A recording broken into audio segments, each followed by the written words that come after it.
Welcome into 4 Down Territory, Week 4 edition. I'm Kyle Madson. I write about the 49ers over at NinersWire.com, part of the USA Today Sports Media Group. Joining me, as always, Doug Farrar, the managing editor of Touchdown Wire. Doug, I'm out here in Key West, man, but you know what? I'm really excited to be on with you talking about Week 4. Yeah, you're getting drinks at the Tiki Bar, and I'm watching Zach Wilson tape. I think you win. Yeah, I was gonna make a joke about, but no, I'm really excited to go get some tiki drinks. And you enjoyed that Zach Wilson tape, and I can't see what you have to say about it. And we'll talk about Zach Wilson here in a little bit. We will, because he actually was like, "Whoa, who's this guy?" It was wild, really, really wild. So let's get to it. First down here. So we have a new worst of the week piece every week over at TD Wire that you put together. So let's talk about the worst thing that happened in Week 4 of this season. Yeah, it's just my general observations from Sunday of what, why, what, no, oh, geez, God. And I have to go with Carolina Panthers head coach and offensive play caller Frank Reich having to call a timeout in Carolina's 21-13 loss to the Vikings because Reich had a concept he wanted to call, but it involved receiver Adam Thielen, who has been his most productive receiver this season. And Reich didn't know, apparently, that Thielen was off the field for that play. And I give Reich full marks for coming right out and saying it, but this reminds me of when I go to a big box store for one thing and you forget the one thing and you buy 20 things you don't actually need. Or that time, and I'm not comparing Frank Reich to Urban Meyer, but when Urban Meyer was the Jaguars head coach and he forgot that he had this one safety or the one safety was active. Being a credible head coach in Reich's case, it's certainly not in Meyer's. Being a credible head coach is hard. Being a credible head coach and a play caller is really hard. Maybe Reich might want to split those duties up a little bit because it's important to know which guys are on the field. I'm just saying. Yeah, that's a key aspect of running an offense, I've heard, is making sure you know who exactly is playing at a given time. Unless you're the Steelers offense, in which case it doesn't seem to matter. But that's it doesn't. That's a whole different podcast, as we say. Yeah, we could spend an hour on what the heck the Steelers are doing. So speaking of worst, and by the way, Matt Canada led worst of the week with the inaugural worst of the week with his 4th and 1 play call in which there were no hot routes and Kenny Pickett got injured. What do you guys think? Anyway, tough scene in Pittsburgh. Yeah, your worst, Kyle. Let's stay in the NFC North. What are the Bengals doing, and why are they doing it? ESPN Stats and Info tweeted this out. Joe Burrow is the first quarterback in NFL history to attempt at least 150 passes in his team's first 4 games of a season and average fewer than 5 yards per attempt on those passes. Mm-hmm. It's so clear that he's compromised. Even just the numbers. Just watch him. He's just not the same quarterback and not the same as this is going to get a little better. He's fine. He's just not the same player that he was. And this offense is so good at attacking teams vertically, right? With Jamar Chase and T. Higgins and getting the ball downfield and then building concepts underneath and the run game off of that. And that's just not there. He lacks mobility. It's destroying their run game, and his inability to consistently push the ball down the field more than 10 yards at a time is leading them to do things like get waxed by the Titans 27-3. So Cincinnati needs to regroup to maybe try and save their season, but at the very least to save Burrow from whatever the heck is happening this year. By the way, that the Titans offense put up that many points on your defense. Lou Anarumo, the DC, has some things to clean up. But no doubt. That offense it's not a lot of motion. It's not a lot of different route concepts. And some quarterbacks are orchestrators. Peyton Manning did not like pre-snap motion. He wanted things exactly where he could see them. Matthew Stafford is sort of reformed in that regard because this year the Rams are basically playing spread offense and, motioning little guys all over the place. But Stafford historically did not want that. He wanted to see what was in front of him so he could call the shots. And that's really how Joe Burrow has been. The problem with all that is when you can't move in the pocket, and Burrow is the best pocket mover in the NFL. I will brook no argument. When Tom Brady retired, Joe took the title. So, but you can barely move in the pocket. You can see him straining to move outside the pocket, and nothing is working. So you don't have the Kyle Shanahan or Mike McDaniel cheat codes here. There aren't really a lot of things and I'm not blaming Zach Taylor and his staff, the head coach. It's obviously how Burrow wants it, or they would give him more answers to the test. So when you have a guy where that much he's relied on that much to get anything done. I mean, honestly, I think you sit him for a couple of weeks and get him better because otherwise that season is just going to go right down the drain. Yeah, and the AFC is weak enough that if they go lose a couple of games sitting Joe Burrow, they could still make a run if he comes back fully healthy. Yeah, I mean, yeah.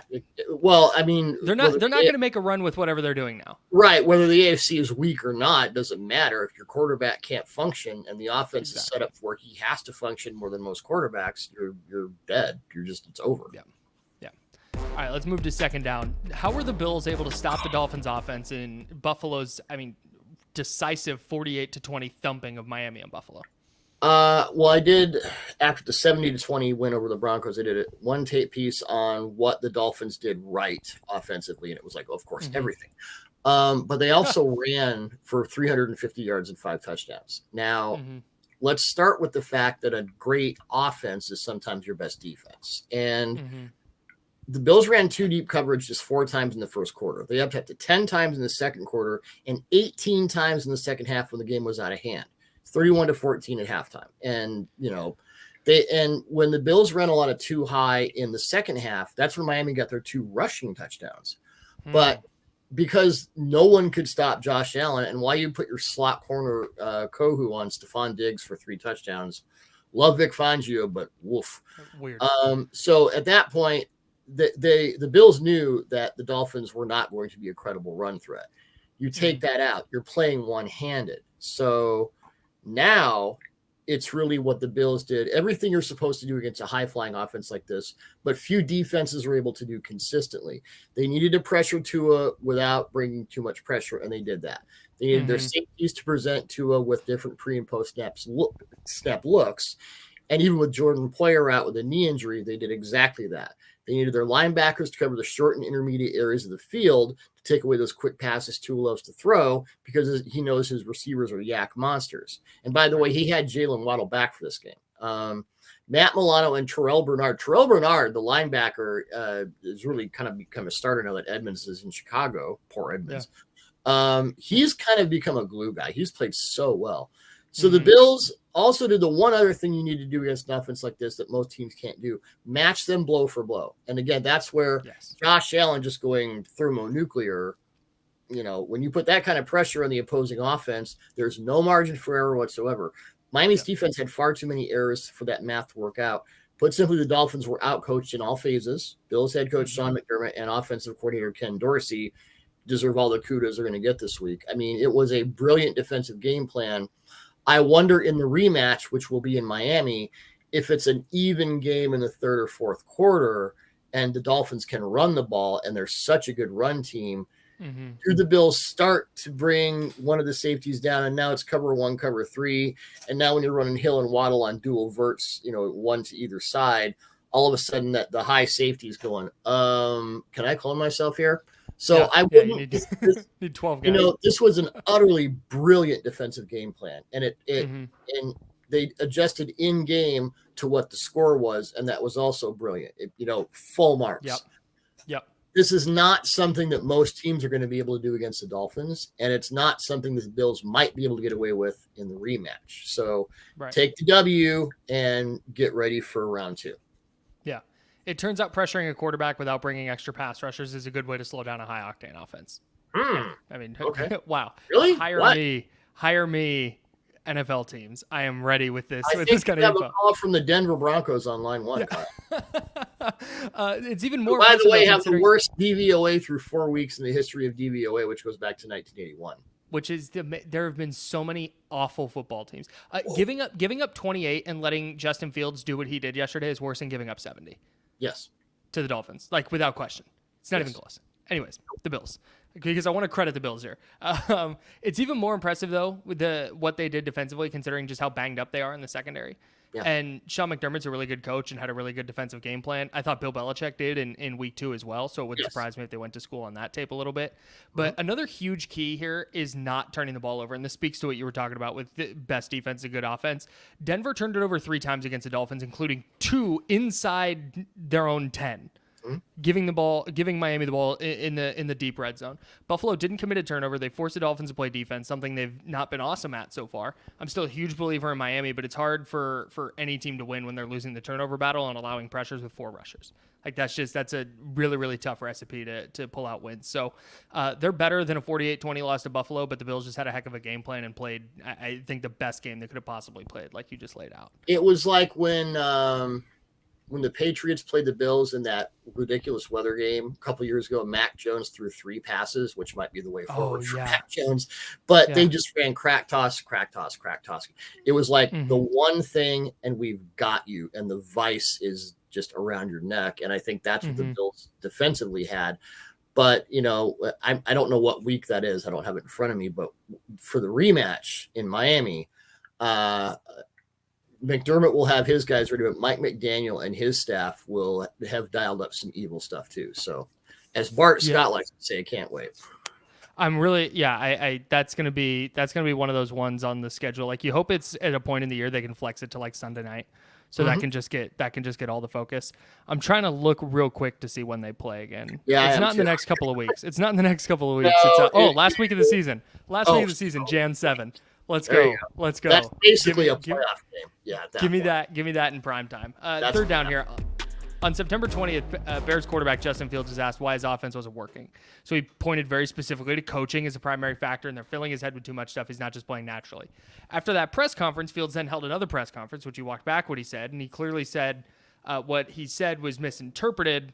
Well, last week, receiver Chase Claypool insisted that he was also not utilized correctly in Luke Getsy's offense, which led to Claypool being a healthy scratch for Sunday's loss to the Broncos. When asked about it after the game, head coach Matt Eberflus, there's so much going on, and none of it good. Matt Eberflus after the game didn't know or didn't want to say whether Claypool didn't attend the game at all of his own volition or whether he was asked to stay away. Are we to the point with Chicago where they're so dysfunctional that they should worry about getting like a PR fixer for their player comments and pressers and public statements before they even think about replacing coaches? Yeah, maybe one of the people that was responsible for sanding over the sharp edges of a certain former president's interesting statements. The Bears might need a shaman at this point. James I don't Madison. know. Good God. Yeah, maybe a PR fixer would help. It's clear in all seriousness that this has gotten away from Eberflus, who needs to go back to being a defensive coordinator. This is bad. What is also clear is the Bears have never fired a head coach in season, and that franchise has been around in some form or fashion since 1920. Of course, it helps that George Halas owned the team and coached it until like 1960, whatever. So there's that, but at least they would have the first 2 picks in the 2024 draft with the season ending today, which should already happen for this team. So, you know, Bears. I suspect this might be the last time we talk about them in Fort on territory because, you know, how, you know, it's like stomping on the dead thing. Unless Justin Fields starts playing as well regularly as he did yesterday, then we can bring him back up. But Chicago needs a new coach who's going to be a leader and not allow things like this to get miscommunicated. Like, it starts with the head coach in that building. And the fact that they're continually having to clean up organizationally is a direct reflection of leadership. And that starts with the head coach. Like, that is where that comes from. That is the guy that you hire to be that leader, to ensure that stuff like this doesn't happen. I was around very closely for the 49ers 2015 and 2016 seasons. That was Jim Tomsula. That was Chip Kelly. And that's a disaster because it starts with the head coach. There was all sorts of miscommunication with players and this and that. And it was a mess. And that's because of the head coach. So that position and having a capable leader at that position can make a world of difference. They're not moving forward with Eberflus after this year anyway, so cut ties now before this gets out of hand beyond repair if it's not already there. That's what I was covering the Seahawks in 2009 when Mike Homer was made a lame duck and then they hired Jim Mora. Oh boy. And everything just went straight to heck, and then they hired the USC head coach and got some guy from Green Bay to run personnel. It's worked pretty well. Yeah, it's done all right. Shout out to Mike Holmgren, by the way. Doesn't get enough love. I'm a big Mike Holmgren guy. He's awesome and can be a very nice guy unless you're on his bad side and then run for the hills. That guy has temper. Woo. It looks like it. You could just see he has the face of a guy who has a temper. Very sweet guy. I'm a huge fan. Let's get to fourth down here. Let's talk about Zach Wilson, who we talked about earlier. What did he do against the Chiefs, Doug? Yeah. He came into the game. He was leading an offense ranked dead last in DVOA by like a lot. The Chiefs defense ranked 9th in DVOA. They've been underrated, very good this year. And they played well in this game against Wilson before we get to the rest of it. Yeah. The Chiefs defense wasn't bad by any means, but it was Wilson, not Patrick Mahomes, who looked like the comfortable, capable quarterback out there. And I mean, the Jets defense is very good in its own right, and they lost 23-20, but per OptaStats, Wilson became the only opposing quarterback to have more completions, passing yards, and touchdown passes and fewer interceptions than Patrick Mahomes in a Mahomes start, college or pro, out of 127 total starts. That includes a postseason. That is insane. Yeah. So I ask you, Doug, what the heck happened to Zach Wilson, who looked like he was on his way to becoming a historic bust? Yeah, Mahomes threw 2 picks and would have thrown 3 were it not for the side judge who was the Chiefs' 12th offensive player there. Alex Kemp's crew has some. There's going to be Andy Reid's going to get some. Robert Saleh, is going to get some apology notes, and he was ear-holing everybody and got a penalty, and he had every right to. I loved that for him. Yep. And he's like the calmest, nicest, most positive guy. So when he loses it, it's bad. Wilson has always been better with play action than without it. And then this goes back to his days at BYU. He had a lot of success with it. Why? Because over and over, you watch those play action snaps, the Chiefs linebackers bid on those play fakes. Again, why? Because you're playing Zach Wilson, and he's not going to hit those deep shots off play action, at least from a historical perspective. But offensive coordinator Nathaniel Hackett did a brilliant job of designing plays in which Wilson had a comfortable first read open, and that's the key for any young quarterback, especially any young quarterback who has struggled with confidence and competence through the years. Wilson took what was given. He got confident enough to make a few nice hole shot throws, and that was enough to make it interesting. And Hackett also got things going with pre-snap motion. And Wilson had 3 explosive completions in this game. There was one 25-yarder where they ran speed motion with levels to the front side. And the Chiefs played cover 1 really well on this play, and I'll be featuring it in a tape piece this week. All 3 of those deep throws were contested catch throws. They were tight window throws. So Wilson wasn't, it wasn't just the easy, talk about Chip Kelly, the Chip Kelly plan where you're just throwing screens. I mean, he kind of did everything well. He looked like the guy at BYU who I thought was, we talk about Shanahan. I thought of all the quarterbacks in this class, he was the most Shanahan-y of them all. But my point is he looked like a completely different quarterback, and he looked like that against a really good defense. Now, moving forward, linebackers start not biting on those play fakes, and you get adjustments and all that. You don't know what Wilson's going to do, but it was a very promising start for a team obviously in need of some sort of quarterback relevance until Aaron Rodgers, gets back on the field. So yeah, it was legit. It wasn't the Chiefs playing badly. It wasn't, a couple of little weird things that are, easily stopped. You just played a hell of a game. Yeah. And Chicago Bears, take notes here. Like, this is how you get a young quarterback going.